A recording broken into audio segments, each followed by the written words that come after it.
Hi everyone, it's great to see you. Here we are at EDU 358 online. We're going to just go over the key elements in Chapter 1 in our text. I posted Chapter 1 on Moodle.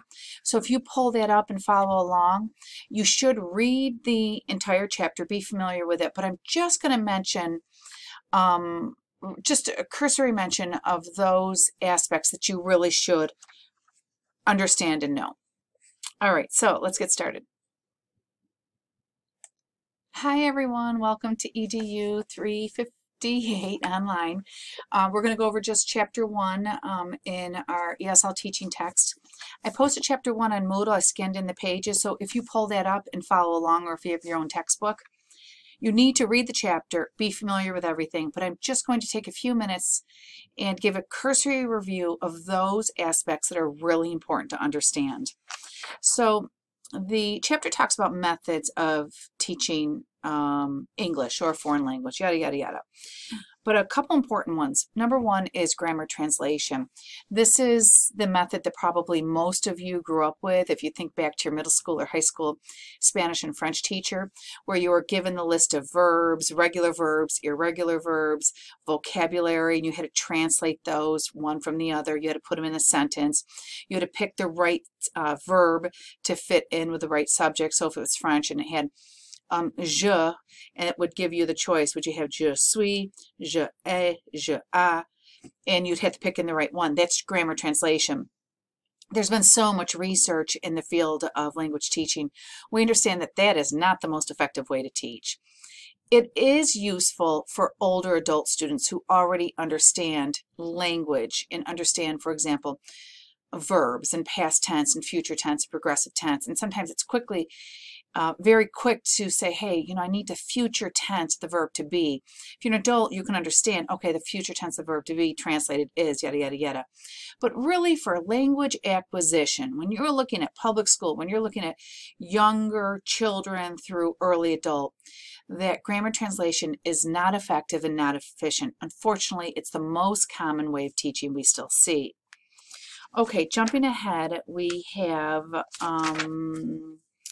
let's look. We have then, jump ahead to Chapter 8, the direct method.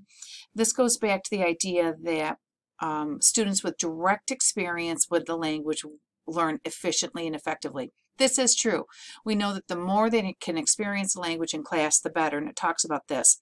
The challenge with the direct method is they don't want students using their L1, and we understand that it's okay for students to use L1, their first language, in the classroom. So this is a drawback with the direct method. Use of L1 to learn L2 does help. So if you have students, let's say you're in a fifth grade, where this is elementary, let's say you're in a third grade class and you have a few students who speak Arabic and a few Chinese speaker, and let's say you have one Spanish speaker. You can group them together and they can work together. But once in a while, if the Arab speakers want to translate and work together using Arabic to understand a concept, that's absolutely okay. We understand now in language acquisition that it's okay to pull from that L1. All right, jumping ahead to, now remember, be sure you read all this, but jumping ahead to page 12 is ALM, the audiolingual method. This is something that you still see. It's we see it right now for sale when they say, learn a language quickly. You can learn it in your car with a tape. This is the audiolingual method, and it became popular during the World War II when you would just hear something and it would repeat over and over and over again. You would hear it until you would just memorize it, not necessarily knowing what it means. So if I said to you, hold on one second, let me pause and think of something. So if I have you repeat mahaba, mahaba, okay, repeat it, mahaba, mahaba, mahaba, mahaba. Okay, good, mahaba. Kaifa kalaka, kaifa kalaka, kaifa kalaka. Let me hear you say it. Don't just sit there and watch this video. Kaifa kalaka. Okay, we're going to put it together. Mahaba kaifa kalaka. Good. Mahaba kaifa kalaka. Good. Mahaba kaifa kalaka. Great. Okay, that's audiolingual method. And you'll see that people say, oh, put it in your car and you can listen to it and you can learn a language. Well, certainly now you've learned Mahaba Kaifa Kalika. That's great.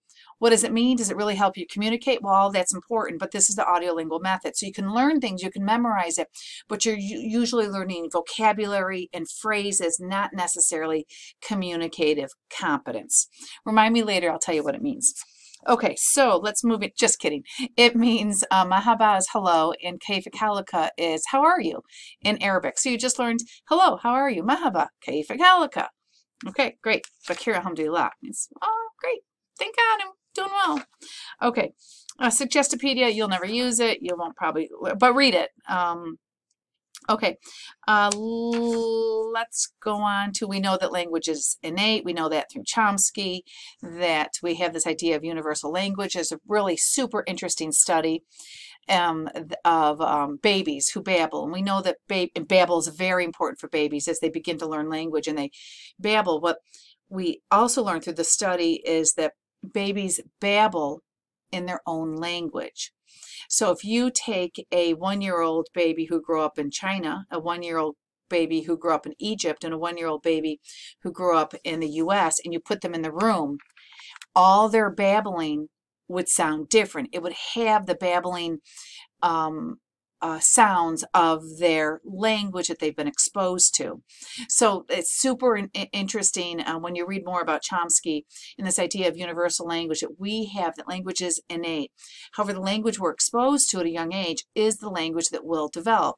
That language acquisition, it's acquired. It's not necessarily you don't sit down with a book and learn it. Of course, we know that babies don't. So this is interesting when he talks about this. So make sure that you learn this. The silent way, this is with Gatenio. I did meet Gatenio before he died, and using Cuisenaire rods and learning language through blocks.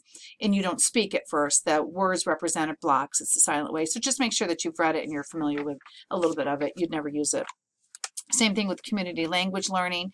This is the idea that you come in and the teacher's the only resource, and the students hear the language. You can repeat the language and record yourself, so you're only hearing yourself speak perfectly. You probably won't ever use it. Page 21, problem posing. This is really now more popular. It's popular in every type of teaching, is the idea of a big question, overarching question. So this is the same thing in language teaching. And this is Paulo Freire. We'll talk a little bit about Freire and the idea of socialization. We learn through socialization. We learn through community. We build, we're on page 21. We want to talk and build community. Let's see, teacher identifies the problem, becomes the source of the curriculum, and students work together to solve it. Page 23, TPR, total physical response. You'll use this all the time in elementary school. This is the idea of Simon Says. Simon says, raise your hand. Simon says, clap your hands. Sit down. Students sit down, they're up. But total physical response means you're physically responding to what the teacher does. We even do this in middle school and high school. You'll have a student when you're teaching, for example, phrasal verbs. Turn on, turn up, turn over, turn off. You can have students do that, and it's really fun because they physically get up and do these things. So you might say, turn on the light. Turn over the light? They shouldn't get up and go over to it, but some students, depending on how it translates to their own language, may do that. So it's kind of interesting. So TPR is something you should be familiar with. It's great. One is it's interactive. It gets students to move around. We know that moving your brain when you're speaking really does help language formation, and they get involved in the activity. So TPR is super interesting. You should always put it in every lesson you have. So you will use TPR.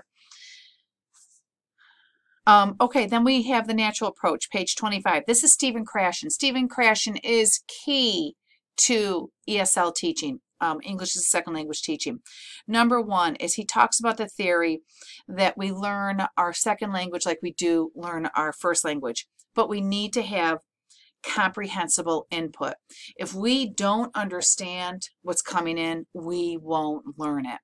So if we're going to teach something and we start speaking in our second or third language, it means nothing to the student unless we can associate with something. So if you're going to teach the student something about water, well, you're going to bring in the water. You're going to let the students understand it. Make sure the students have a little bit of information. If you're going to read a book about water and watering the flower, bring in the book, show the pictures, let them interact with it. It has to be comprehensible input in order for it to be meaningful. It's also called meaningful input. Make sure that you put those two together, that Stephen Krashen is with comprehensible input. You'll need to know that the rest of your life. It'll be on your certification exams, it'll be in your lesson plans, and it's a really great association with a theorist and an approach.